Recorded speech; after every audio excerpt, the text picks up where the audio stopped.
Hi, welcome. It's an if YouTube channel here. Tiri mumzinda umene wa Blantyre kuno kumene tili kuno kumachedwa kuti kuchilimba kumene kuti akubwezani nkhani kumene mwana wa miyezi 8 anabedwa kuti zinakhala bwanji.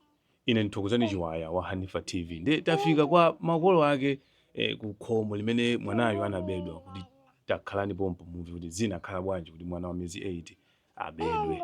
Muli bwanji? Tili bwino kainuyo. Tili bwino. Kuti nkhani ivi tamva kuti makamaka tatidziwitseni dzina lanu. Ine dzina langa ndine Amina Selemani. Tamva kuti kuno mwana anasowa mwana wa miyezi 8. Mwana ndi amene? Mwana wake amene anasowa ndi amene dzina lake ndi Amazing Selemani. Oho. Chinachitika nchani kuti asowe mwana? Zinakhala bwanji? Inali pa 19 mwezi uno wa April. Ndi mapanga chapati ndiye ndimakhalanso ndi mwana wa zaka 10 amene ali Milako. Ndiye ndinazamtuma Milako jonazo kuti akandigulire mbatatesi kunsika. Ndiye zinazapeza zoti Amazing yu amamulirira Milakoja. Ndiye anazandiuzo nazo kuti atabwesa ndimbereke ndiye ndinazambereketsa Milakoja kupita kusika kwandigulira mbatatesi. Ndiye ali kusika konkuja inali chamma 12 ndiye ndinadabwa 12 yadusa 1 yadusa mwana sanabwerebe pa khomo. Kugula mbatatesi kuja. Ndiye bambo wake amwana Amazing anali atapita mtauni. Atafika anandifunsa Amazing ali kuti ndiye ndinawuza kuti Amazing wapita kusika kokandigulira mbatatesi foti ndike muje msamusa. Ndiye atangomaliza kundifunsa imene jaya zangolandira foni kuchokera kwa brother wawo. Kunazo kuti kodi Amazing ali kuti ndanazo kuti Amazing wapita kusika. Mayi antuma kuti akagule mbatatesi. Ndanazo kuti Amazing ije nditumira korunda kuma nayi pachani pa Meru pa filling station. Komano alibe mwana akungolira. Ndiye ine atandiuza nazizidwa nazo kuti ndi chachitika ndi chani Milako ndi munthu wankulu sangabese mwanayi endi muru mwanga msozoti mwana abedwa asindinayembekeza kuti mwana abedwa ndi mangogaza kuti kapena wapanga ngozi ngati alibe mwana ndikuti mwina wapanga ngozi kapena mwana wabedwa. Lero sinangothamangira kupita kumene kujako titampeza Milako jenangompeza Milako ali ndi chani ali ndi foni m'manja. Bombo mkantuma munampasa foni? Ayi. Nangompasa ndalama. Chabwino. Ndalama zingati? 300. Chabwino. Ndeno nangompeza ali ndi foni m'manja kufunsa zoti mwana ali kuti ndanozo kuti mwana ru andibera. Akubera zakhala bwanji. Ndeno anazo kuti atinakuma ndi amaina ake pa Max Steel. Titakumana nawo pamene popo anandiuza nazo kuti mwana akunenza kuti akulemera atabwera ndotani ndikulandire.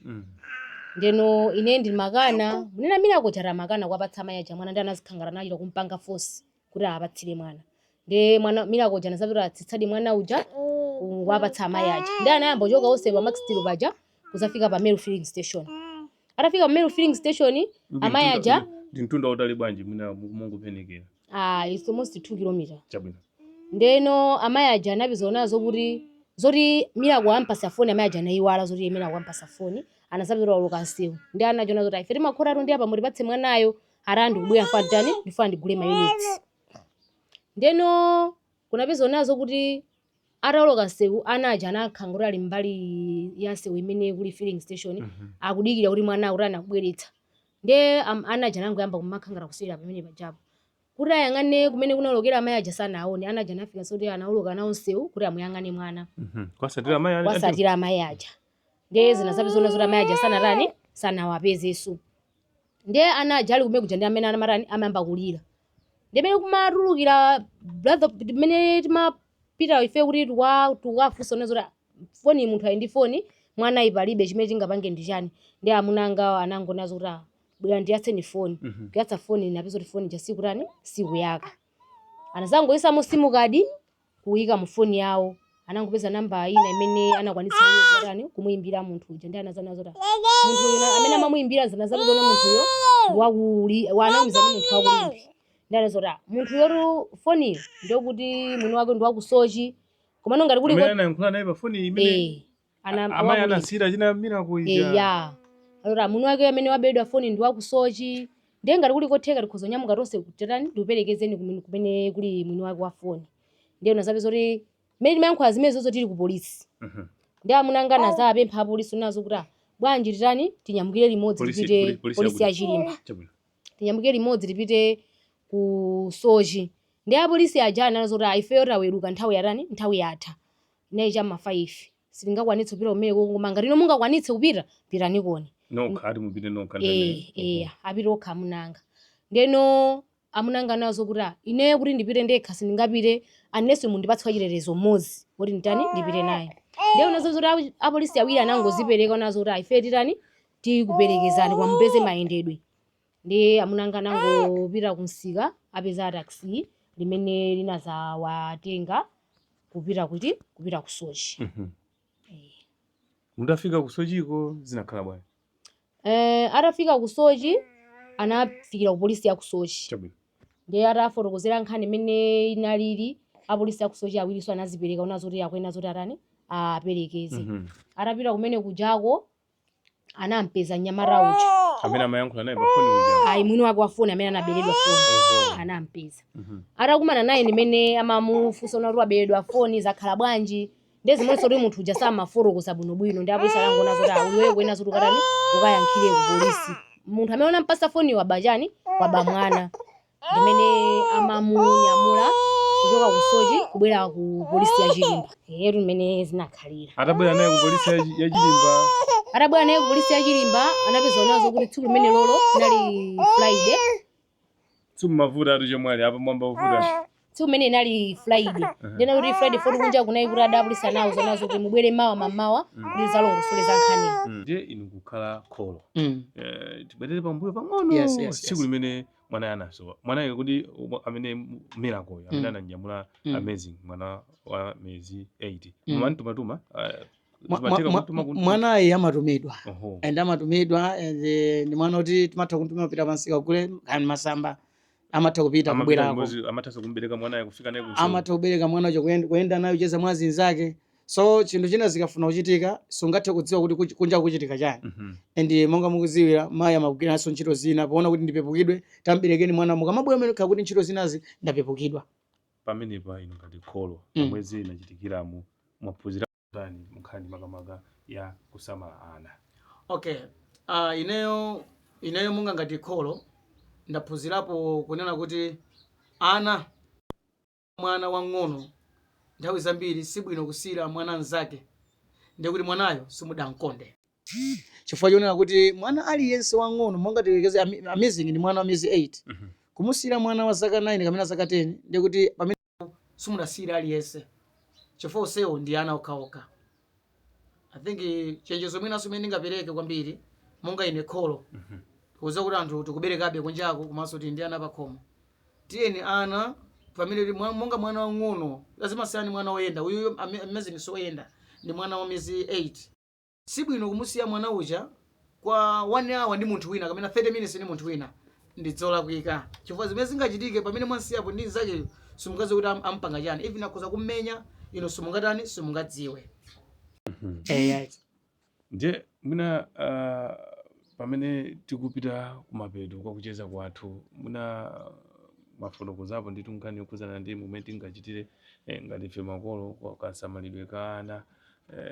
Mwina mawu anu kwa anthuso amene ali ndi makamaka mchitidwe umene umatenga kuba ana anzawo. Mwina ndi uthenga wanji makamaka momwe mwaonera momwe zimachitikira zilango zimene zimakhalapo munthu ukalakwira malamulo ngati motero. Okay. Choyambirira ndiyankhula ngati mtumiki wa Mulungu. Because ineyo ndi mkazi wanga takwatirana zinkativuta kuti tikhale ni mwana. Koma ndidafunsapo funso tangokwatira mwene kuti mkazi wangu matinga kulera adanduza kuti ayi. Ndipo nazindikira kuti iyi ndi ataki imene ifunika kupemphera. Ndipo ndapemphera zolimba mothandizidwa ndi bambo anga Muzimu Senior Prophet Rodrick Ntupa amene amatithandiza kupemphera. Mati mwana amene ndi oyamba? Mwana ndi oyamba m'banja lathu.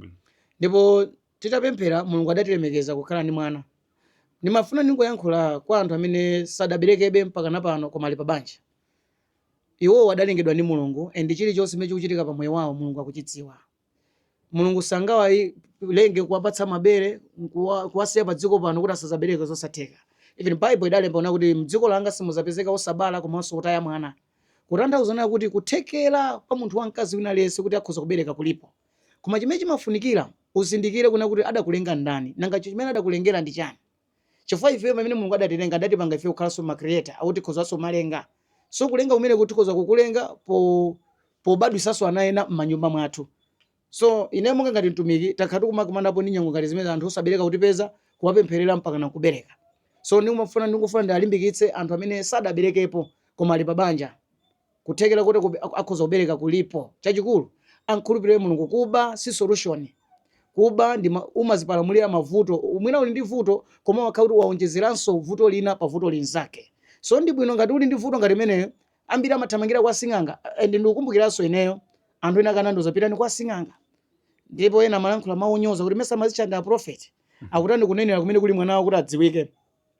Ndinangoyankha kuti nthawi zina mulungu amalola dala zinthu zina zakuti zichitike pa mtumiki ndichoona kuti anthu ena akamudziwa Ambuye. Ndipo ndikukhulupirira kuti mu dziko lino la Malawi kamene pa dziko lino lapansi anthu ena akazindikira kuti nthawi zambiri ukakhala ndi mulungu chilichonse chimakuchitira bwino. Mwachitsanzo ndi ifeyo chifukwa cha mulungu amene tili naye zatipangisa kuti mulungu watilemekeza. Inu mukudziwa Blantyre ndi wamkulu, mwana kusowa kumpeza it's not easy. Apart from kuti panali search warrant zimene tilibe nazo ntchito, panali ma CID, koma nkhani ndionena kuti mulungu anazilemekeza pa mtumiki wake amene ali Apostle Selemani. Ayi tathokoza tu Apostle Selemani. Zikomo kwambiri. Ndi mmene tamalizira kucheza kwathu ndi Apostle Selemani amene ndi kholo la mwana amene anabedwa pa mwezi umene makamaka kuchilimba.